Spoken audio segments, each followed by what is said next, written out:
What's up, guys? Welcome back to another episode of the Hoopers Lounge with myself and Alex.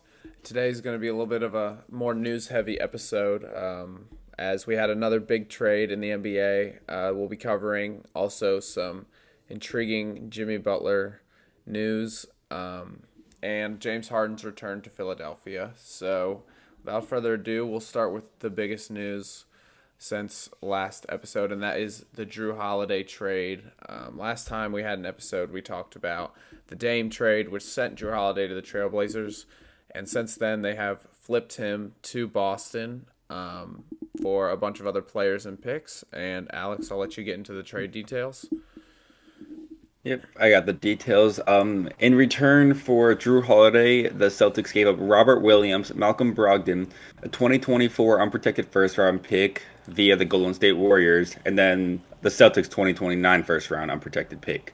So the Trailblazers got a very good young center in Robert Williams, one of the best defensive players in the game, a strong veteran guard in Malcolm Brogdon to help mentor their young guards, and then two unprotected first round picks. I feel like that's a great haul for a player that they didn't even want in the first place. Yeah, Holiday obviously is an aging star in the league. Doesn't know how many years he has left in his prime, and he just didn't fit the mold of the Trailblazers organization right now. Boston, however, I feel like he's a really good fit for Boston. He's an improved version of Marcus Smart, in my opinion, and this is a player that I would say reasserts them at the top of the Eastern Conference. After Dame got moved to Milwaukee, I feel like you could argue for both teams, but now that Boston basically has a fourth All Star caliber player on their roster, I think I'll have to give it to Boston right now. But yeah, the Eastern Conference is going to be really interesting at the top this year. We'll get more into that later with the James Harden details as well. But yeah, I think Drew Holiday to the Celtics is a win-win for both teams, and I know he's going to perform really well in Boston. Yeah, it was a move Boston absolutely had to make after the Damian Lillard trade. Like you said, Drew Holiday is basically a better version of Marcus Smart. Fans weren't happy when they got rid of him earlier this year, and then they just got a better version. Drew Holiday is going to be a great fit with Boston, I think. Um, and after the Dame trade, the Bucks were considered the unanimous favorite. This was a much needed and a phenomenal move by Brad Stevens to keep Boston in the contending teams in the Eastern Conference. Um, Getting arguably the best two-way guard in the NBA to pair with Jason Tatum, Porzingis, Jaylen Brown. I mean, that is a loaded starting core. They've lost a lot of their depth this offseason in the trades they've made, but their starting five might be just about as good as anyone's in the league. Yeah, their starting five for me right now probably is up there with Phoenix's as the best in the league, and Milwaukee's, of course, after the trade for Dame. But I mean, if Porzingis plays to his capabilities, they've got four All Star caliber players in the starting five, which I don't think any other team has. Phoenix obviously has three, and I'd say Milwaukee has three if Middleton plays up to his potential. But Boston Mhm. could have four All Stars on their roster this year, and they're Hey, they're don't sleep on scary good. Lopez. Don't sleep on Brooke Lopez. Yeah, is he an All Star though? He could win Defensive Player of the Year, but I don't know if he's an All Star. Well, which I feel like could even be better than an All Star because a fourth All Star is going to need the ball in his hands, taking away the touches from other three. Defensive Player of the Year, he'll impact the other side of the court. Yeah, that's true. I don't disagree I with feel, that. Defensive I Player of the Year feel is like a that's a much better fit than a fourth All Star for a team that's trying to it contend. might be, but I mean, if you got four All Stars, and Porzingis is no slouch on defense, he's a really good defender too. He's also He not an A-list defender. I'd much rather have Brooke no, I Lopez would in too, terms of defense than but Porzingis. don't sleep on Porzingis' Offensively, yeah, defense. That's Porzingis every all. day. I mean, you're not going to find many 7-3 stretch fives in the league. That alone makes Porzingis incredibly valuable. But for his size, he's kind of a letdown on defense. He's not the greatest rim protector in the world. He's not the greatest rebounder in the world. And when you look at someone and he's 7'3", that's two things that you expect him to do well. Yeah, he's not the best in any of those categories, but I wouldn't say he's a slouch defensively either. Hmm. But hey, the Defensive Player of the Year last year, Jaren Jackson, he was an All Star, so maybe Brooke Lopez will get up there. Maybe. And yet, Jaren Jackson did not contest Anthony Edwards' dunk. Yeah, Unbelievable. no. Well, Jaren Er, Jackson probably shouldn't have been the not defensive my player of the year. DPOY. Not my He's DPOY. not. He's not mine either. But But that's for another discussion. Yeah, I think this trade's really in good. terms, Also, one more thing I wanted to add about the trade: Drew Holiday, after being traded from Portland, said that the Boston Celtics give him the best chance of winning. I don't think this is a shot at Milwaukee. I just think this is him coming out and saying he believes in his team that he currently plays for, and he can't wait to have a successful season where they're competitive at the end of the year. And yeah, Milwaukee Mhm. fans like yourself, Alex, I would not take that the wrong way. I think he's just trying to hype up his team and the fan Yeah. base. I'm not taking it the wrong way. I still love Drew Holiday. I'm still very upset we got rid of him. It was needed, but still, a little shot to the soul. I think Drew was just saying he's happy to not be in Portland this year, honestly, Yeah. because who would want to be there right now? Um, but after that trade, it became a very clear top two teams in the Eastern Conference with Milwaukee and Boston. Anything short of an Eastern Conference Finals matchup between those two teams will be a massive disappointment to both their organizations and their fans. Both of them are expecting very, very deep playoff runs now. Um, and the Bucks especially are on a clock with Giannis. So if they're not able to make that deep playoff run with Dame, I mean, Giannis could be a free agent in 2 years, which is a terrifying thought for Bucks fans all across the world. Yeah. The top two teams, like you said, in the Eastern Conference are cookie cutter right now. It's the Celtics and the Hmm. Bucks. The only thing that I can see derailing either one of these teams this season is significant The injury Harden trade, problems. or Well, that, yeah. yeah, I still think if Harden gets dealt to another team, I still think those two teams are better. Um, I Well, it mean, depends what they get back in return for Harden. What if they package Harden and some other players and get another disgruntled superstar? they could, I but mean, I'm still taking. Embiid's just coming off the MVP and is still one of the best players in the league. Putting another star with him, that'll change things up a lot. I don't know what they're gonna get for Harden because he clearly does not want to be there. His trade value has gone down significantly than what it was.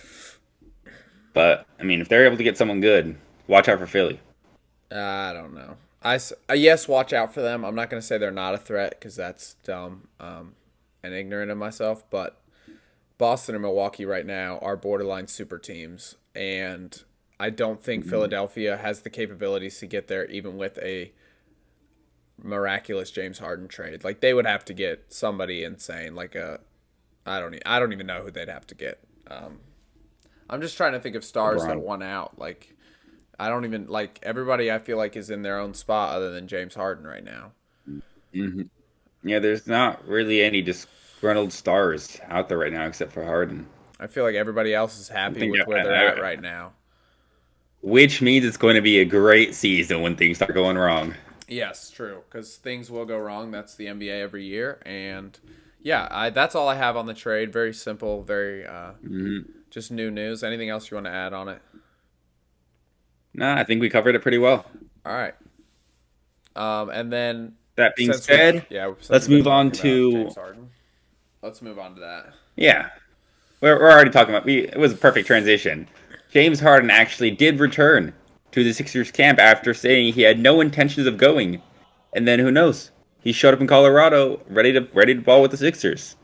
Do you think this is some kind of statement Harden is making, or do you think he's bought into the idea of playing with the Sixers this year? I think it could be a little bit of both, to be honest with you. I do think James Harden wants to play basketball. It's what he's good at. It's what he loves. It's what he makes money doing. And I And think, strip clubs. yeah, that too. But um, I think that if James Harden needs to play in Philadelphia, I think that's only going to boost his trade value. James Harden was a player last year. I did not expect him to be that good last year. He took a step up from where he had been in the last couple of years, ever since he left Houston. And James Harden, I think if he puts together another, season like he did last year, he can boost his trade value going into the next offseason or maybe even into the deadline. If he sits out, I think the rumors are going to be, oh, he's old, he's out of shape. Like we don't want to trade for James Harden right now. Mhm. But if he can stay in shape, he can stay on the court, he can prove people that he's still, the James Harden that we saw last year. I feel like that will only boost his trade value. So I don't know if he's built in to the Sixers organization. I just think he knows that's his best chance of getting out is if he sucks it up for another half season, full season. Because Hmm. the more eyes that are on That's a James good Harden, take. I feel like the better he plays. And Good I take. think he knows that. So that is why I think he returned to the camp because he realizes that if he stays at home and sits on the couch, that outside opinion of him is not going to get any better. So that's why I think he returned to camp. I completely agree with everything you said. We've seen players who have suffered through injury problems or just seemed unwilling to play, and even like look at Zion for example. Zion barely played at all last season after suffering a hamstring issue that's supposed to come out for 2 weeks and ended up keeping him out the rest of the season. He was rumored to be on the trade block this offseason, but the Pelicans couldn't get anything done because no one wants to trade for a player that won't play. You're not getting any value if the player won't even play on the court. So I think that is what Harden realized, that he does have to play, that he does have to look good in order to get out and go to a team that he wants to go to, such as the Clippers, which I think is still his top target. Harden is still a very good player, an all-star caliber player, and the Harden and Embiid pick and roll is literally unguardable. I don't know why they don't run that every single play of every single game because there's absolutely no way any team can guard that. Like, just spam that, let Embiid get 70 points and give Harden 25 assists, and they'll win because that's literally unguardable. Um, Harden still has a lot of value as a playmaker, even if he's not the 35 points per game scorer that we saw him be in Houston. Um, and he can help a lot of contending teams out with that facet. Yeah, I agree. James Harden has done a fantastic job, and I've advocated for him the last couple seasons of adapting his game to what the Philadelphia 76ers need him to Hmm. be, and that is the number two. I feel like ever since he joined Houston, he was the clear cut number one, and that was for a while. That was his prime. And then he had to come to Philadelphia and adapt, and I feel like he's done a great job of transitioning into that number two role of a guy that, if Embiid's night's off, okay, it's your turn. But if Embiid's hot, James Harden has no problem giving it to him in the post and watching him work. So I think for James Harden, like I said, he needs to get out there. He needs to play. I by no means do I think this is a statement to the Sixers saying that they need him. I think the Sixers organization knows that they need him, and I think he's making a statement for himself to the rest of the league saying if you want me, this is what I'm going to give you on a nightly Hmm. basis. I think that's the statement he's After making. inconsistency. Yeah, and that is I think his message, and I think it's a really good idea for James Harden to go back to camp, throw this all away, and just say this is my best chance. Yeah. Hmm. Share out with the team, play well, get your bag, and get out of there. Yep.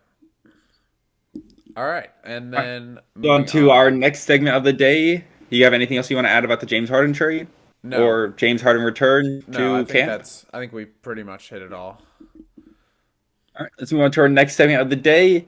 Let's go west to San Antonio, where the Spurs offered Devin Vassell a 5-year, $146 million extension to which he obviously accepted. What are your thoughts on that extension? Good deal, overpay, underpay? Well, in all honesty, I don't know much about Devin Vassell or the Spurs organization when it comes to the last couple of years because they have stunk. I do know that Vassell is Yeah, a true. capable player. I know he's good. I don't know if he's $146 million good, Mhm. but we're about to find out this year. That's about all I have to say. Congrats to the kid.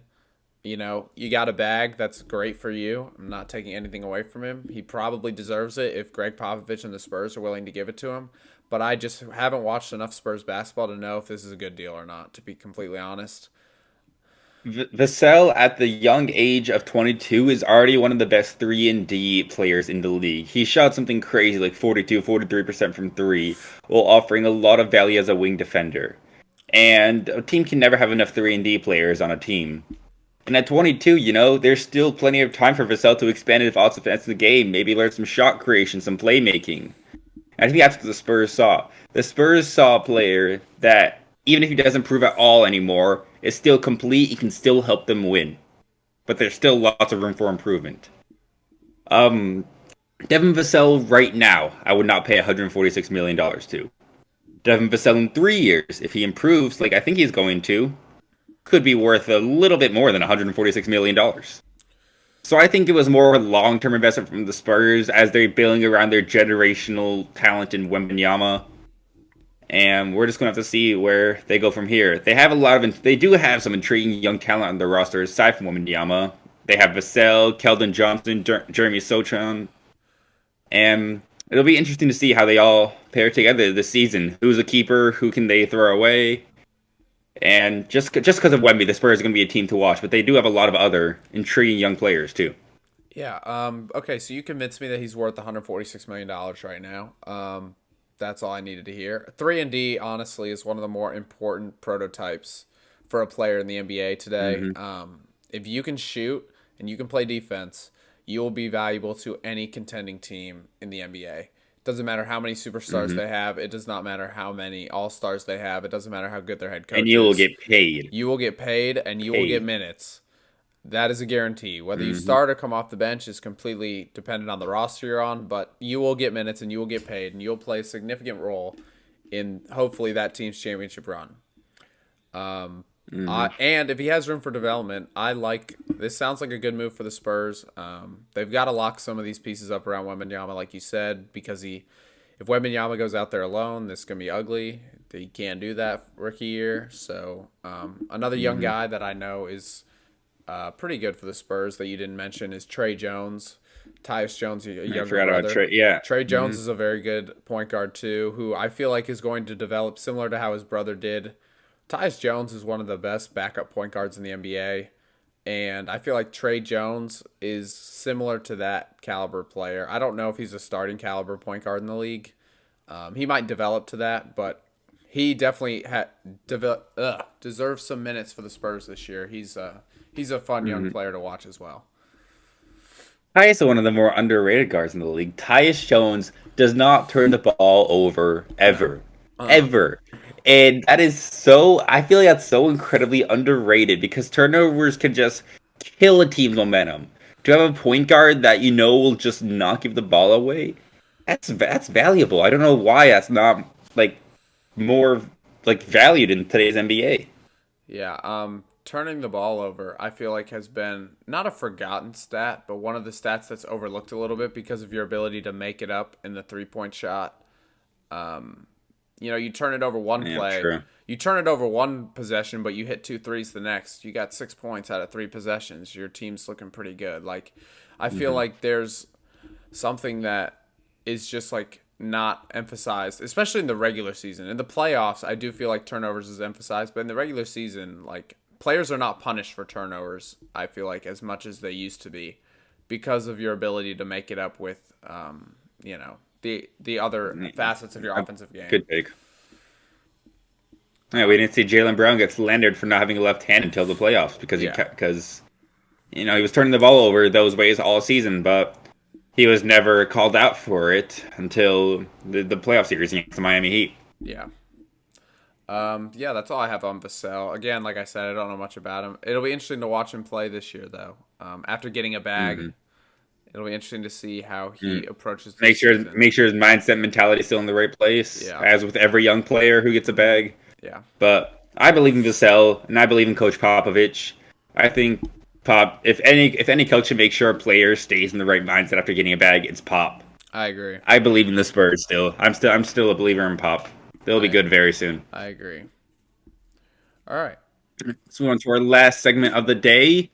And this is more of a fun one. I'm sure all of you have seen the viral video circulating around of emo Jimmy Butler, um, who came in with a wig looking like a Karen, three different lip piercings, eyeshadow, and it just was acting like a giant troll, or is just really, really depressed that his team didn't get Damian Lillard. Um, Honestly, it could be both. I do think Jimmy Butler's a troll because last year he showed up in the same exact time frame, like a couple weeks before the season, with dreads. Long, Mm-hmm. very long dreads. He did not play a single game with those dreads. He cut them before the season. This, for reference, is a picture of Jimmy Butler, how he showed up to what was this like Emo Butler. Was this like media day? I don't even know what this was. Like Yeah, any it was media. It was media day. media So day? whenever there's a graphic of Jimmy Butler that they pull through the regular season, that's going to be his picture. That's Emo Butler. awesome. That he's such a troll. Just like it was last year with the dreads. Every time they pull up a game or a graphic during a game, it was Butler with dreads. Yeah, I feel like Jimmy Butler. I don't know if this is like he plays a lot of mental games with the other players and teams in the NBA. He Um, does. and especially with Grant Williams in the playoffs last year, he was in that kid's head 24/7. Rant And, free. yeah, and I don't know if this is like a mental game to the NBA to like not take Miami seriously again this year, but I mean they made the finals with the same roster. They're well, not the same roster, but with a roster They similar. did lose Struce and Vincent, Yeah, but which two big you know, losses, I will admit that, but they have the same core. This core made the finals last year without Tyler Hero. And I hmm think this might be a statement for Jimmy Butler to saying, I know we didn't get Dame, I know we didn't get Jrue Holiday, I know we're probably not getting James Harden, but do not take us but don't take lightly. a serious. Yeah, don't take hmm us lightly. We still have a chance to, make the Eastern Conference Finals, and if you make it that far in the playoffs, it's anyone's game at that point. So Yeah, I've never heard a team that made the NBA Finals last year talked about as like nonchalantly as Miami. No one expects Miami to even make it out of the first round after their offseason losses. They made the finals last year, with no one thought they would. Why is no one giving them the benefit of the doubt? yeah, I don't Like understand it they either. have the veteran leadership and playoff experience to make a deep playoff run. The talent isn't there, but the talent also wasn't there last year when they made it to the finals. Miami is always a team to watch. Erik Spoelstra is one of the best coaches in the league. Butler can apparently become Michael Jordan whenever he needs to. Yeah, Tyler Adebayo can guard 1 through 5. Hero didn't even play last year and might be the team's best bucket getter, for being honest. Like that's still a good team. yeah, it's a very good team, Don't and sleep in Miami. it's Don't better sleep in than Miami. 80% of the Eastern Conference. So like hmm they're gonna get home court advantage in the first round, I would presume. And then they're going to maybe match up with a Philadelphia team in the second round where I could see Miami easily beating Philadelphia in the second round. If, the rosters look the same in come playoff time. Then you're in the Uh, Eastern Conference if, if Finals against if Boston Milwaukee or Boston Milwaukee. goes 1-2, they can't get Philly in the second round. Which I assume Milwaukee Boston's going 1-2. Yeah, But I if would that assume happens, that. But let's say it doesn't. yeah. Then, like, if Miami gets lucky, that's all I'm saying. If they get lucky and hmm they catch a break, they play Philly in the second round, all of a sudden Miami's back in the Eastern Conference Finals, which they've dominated for the past 5 years, making the finals twice, hmm I think, in the last, like, 3 years or something. I feel like Jimmy hmm Butler's made the Eastern Conference Finals with Miami. Like, it feels like every year. It's been every year except one Yeah. where the season Milwaukee won, they swept Miami in the first round. Yeah, and then a team like that has chemistry and knows they can get the job done against a team that might have some superstar problems or chemistry issues. Like we just don't know. And then Miami's back in the finals, and you're like, how did this happen? So I am not hmm writing the Heat off. I think they're a top four team in the Eastern Conference still. They're gonna get Yep. home court advantage in the first round, and in the NBA playoffs, once you get out of the first round, you have a chance. hmm You barely see sweeps after the first round. That's because the teams are so competitive, and everybody wants to win Which at is why that Denver point. was really rubbing it in LA's face. Yeah, yeah. A sweep They're in the getting swept conference in finals the is Western Conference an Finals. outlier. It is embarrassing. Yeah, Also embarrassing for the Lakers. yeah. True, very true. But back to Miami. Jimmy Butler's emo look. It's funny. People shouldn't take it too seriously. It's a joke, I think. And when you see his picture after he drops 40 points on your favorite team this year, just laugh. Just laugh because it's Oh, funny. it's gonna piss you off though. It's It's gonna piss me off if. anything else you want to add on the emo Jimmy Butler? No, I think we covered All emo right. Jimmy Butler pretty well. All right, then we're That going to being go said, to let's move into crunch crunch time. time. Yeah. We got some blind rankings. Both of us are doing one today. We got a versus matchup, head to head matchup. Yeah. It's been a while since we've done a All right, blind ranking, it feels like. So, we Alex, have. we've done a lot of crossovers, Yeah. so I'm excited for the blind ranking. Would you like to go first or second? I'll go first, or I'll go second. I want to see what you do first, Okay. and then All what I right. have to All beat. right. I'm prepared. I'm ready. I'm locked in. You prepared? Yeah, I'm locked. All right. Let's see, let me get the players. All right, you ready? Yeah, I'm ready. Player number one, Mo Bamba. Um, Injury prone center who has some talent. I'll throw him at 7. 7. All right, Bamba at 7. He's more known for his song than his play on the court, but True. True. all right. Number 2, Rudy Gobert. Okay, Gobert's actually I'm gonna say he's much better than Mo Bamba. I'm not gonna disrespect Rudy that much. I'm gonna throw I would. Rudy at 4, trying to keep the board All open. right. Throw him at 4. All right. Starting off with some spacing. We like Yeah. that. Number 3, Talen Horton Tucker. Um, who does he play for? He's on the Jazz now. He used to play for the Lakers, didn't he? He Correct. he was low key a bucket on the Lakers when they had like nobody other than LeBron. Yeah. He put up like 36 in a game this season with the Jazz. But I don't think I could put him over Mo Bamba. I'm gonna throw Horton I Tucker. would. Uh, What? Obama uh, didn't get minutes last year. Horton yeah, Tucker that's because he did. was injured though. I don't care. Horton Tucker just No, it's because he no, sucks. no. I'm throwing What? I'm throwing Horton Tucker at 8. I don't care. I can't put him in my top 6. There's gonna be better players than Horton Yeah, Tucker. I can't put him in my true, top 6. It's true. not like Mo Bamba's head and shoulders above Horton Tucker. They're like, it's like 7 and 7.5 right there. But there's just, I'm not All right. putting him at 6. I can't do that. Next player, Brandon Ingram. Oh yeah, Bi, certified bucket. I'm gonna throw him at 2. 2. Yeah, All right. I don't know how many players I'm gonna get better than Brandon Ingram, so we'll throw him at 2. Next up, Jaren Jackson Jr. Perfect. Oh my, that's so good. Throw him right at 3, right in between Brandon Ingram and Rudy Gobert. That is spectacular. Board's playing out well for you so far. So far, don't don't jinx that. Next up, Frank Kaminsky. Yep, 10. That's all I needed to hear. Kaminsky. All right. When he was on the Hornets, he was maybe the worst player in the league. Probably is still the worst player in the He league. might have been. Now Hey, that I said that. bucket at Wisconsin. Absolute bucket Yeah, at amazing Wisconsin. college career. His NBA career can be forgotten by every NBA fan ever. Factual statement. Next up, Ja Morant. 1. 1. And I'm in trouble now if I get someone better than John Morant. I'm in deep trouble because they're going to have to go in 5 behind Rudy Gobert. So that's sad. But I'm hoping I played this correctly. All right, next player, we got Darius Garland. Okay, 5. That's okay. He's not better than John Morant, so he's okay going at 5. It's not ideal, but he's not better than John Morant. All right. After that, Draymond Green. 6. This is an amazing list if this guy is a certified bum in the NBA.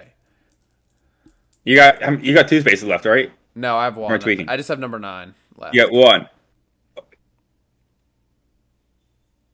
The last player, Shea Gilgeous-Alexander. Oh no. This is going to be ugly. It's going to be really ugly. Yeah. I mean, at least it was my last player, so I didn't really have a choice. That's rough. The list is perfect. Actually, not perfect. I take that back. Shea's bad though. That's bad. No, the list is far from perfect. You have Rudy Gobert at 4. Mistake number 1. Overestimated Rudy Gobert. Yeah, facts. Darius Garland's better than him. Draymond's better than him. SGA's better than him. You're right. I overestimated Rudy Gobert. All right, let's hear the recap. Recap the list. Number 1, John Morant. Number 2, Brandon Ingram. Number 3, Jaren Jackson Jr. Number 4, Rudy Gobert. Number 5, Darius Garland. Number 6, Draymond Green. Number 7, Mo Bamba. Number 8, Horton Tucker. Number 9, Shea Gilgeous-Alexander. And number 10, Mm, Frank Kaminsky. mm. Not my Shea, best. disrespecting Shea.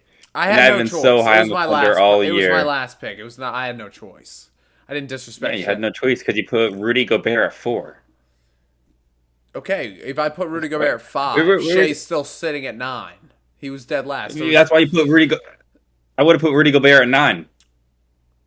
no, you would But not. like No, you would realistic, not. No, no, okay, you would not. I'd put him at like 7. Realistically, I Okay, would put him at like okay, 7. okay. I made Rudy Gobert a hater. All right, now it's time for your list. Let's see how you can do. I'm, Okay, hmm number 1, Alex Len. What team is he on now? I couldn't tell you. I Probably haven't heard that. I haven't heard his name maybe in the so Kings, long. maybe the Blazers, maybe the 10, Suns. 10, 10. 10. Put him at the bottom. Put him at the bottom. Oh, that's a I don't. mistake. If I can't tell you what team he is on, he's not a good player. Put him at 10. Okay, number 2, Georges Niang. He's on the Sixers. I can at least tell you what team he's on. Yeah, and he offers value as a shooter. Yeah, he can Put him shoot. at 8. Good placement. Honestly. All right, up next, the guy you should have put number 10, Dylan Brooks. You're right, but I can't put him at. I keep all that against Team USA. That's more than Niang and Len have ever done in their careers. So where are you gonna slide At my least boy he's. Dylan Brooks at? Dylan Brooks is at least relevant, unlike the other two, but he still sucks. So I'm putting him at 7. 7. Oh my goodness. Number 4, Eric Gordon. Gordon still a shoot. He's on the Clippers, right? Yeah. Ooh, I'm kind of running out of spaces at the bottom. I still have to get some sort of good players. But is Eric Gordon going to be a good player on this list? I'm either going to put him at 5 or 6. Because I do think he's better than every other player I've said so far. I'm going to say 6. I think I'm going to get some good players. Some Okay. players better than Eric Gordon. Next up, the Joker. There we go. 1. Good. That's good. That's good placement. Next up, Darius Garland.